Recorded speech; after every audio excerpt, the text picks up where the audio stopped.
Zach and I needed a little direction. It was clear the Americans we had spoken to were feeling frustrated and a little helpless. It was also clear that the tourists we had spoken to were shocked at how undemocratic our American system really is. We thought the only way to really explore this topic was to take on the perspective of the parties and ask Cathy Stewart, a leading voice in the independent structural political reform movement, the tough questions that only she can answer in a new segment we like to call So, Cathy, loyalty oaths are necessary because there's a real possibility of foul play. Democrats could be voting in the Republican primary and vice versa. Well, Zach, I love the question because I'll tell you, I don't believe in foul play in that way. I think that in an open primary state, if the state law says that voters have the opportunity to pick a ballot and exercise their vote there, then they can choose whatever ballot they want. And voters vote for all different kinds of reasons. So I don't think there's such a thing as foul play in that way. I think that people have a democratic right to vote for whatever candidate they want to vote for whatever reasons they want to vote for that candidate. Foul play is a notion created by political parties who want to control the outcome of their elections. I think we need to give voters lots of opportunities to make whatever creative choices they want to make. So I don't get what the big deal is, Cathy. I mean, if you're part of the Republican team, you need to support whoever the Republican team supports and vice versa. Well, here's the thing, Zach. I'm going to speak on behalf of independent voters across the country.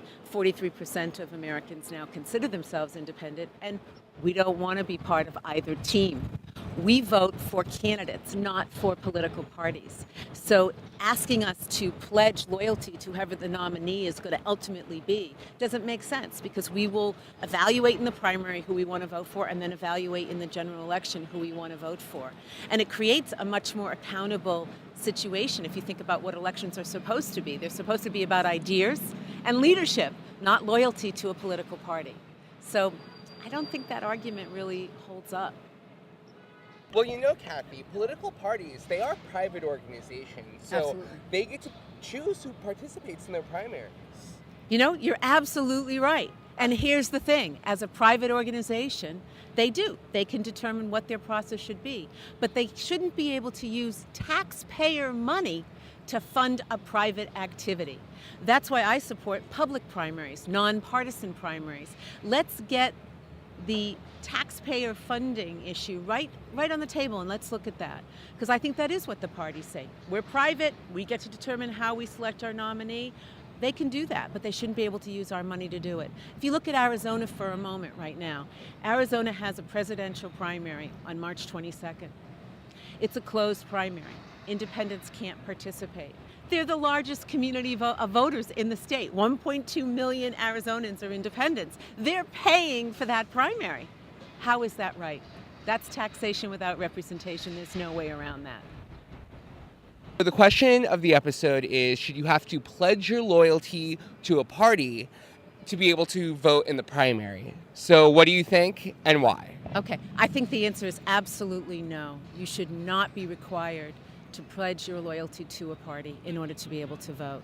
And I'll take it even further. I think this issue of loyalty to political party is a central problem in our political process, because not only are voters being asked in some states to take a loyalty pledge, candidates are being asked to pledge their loyalty to a party over their loyalty to their voters. So the issue of who you're loyal to is a very important one in a democracy.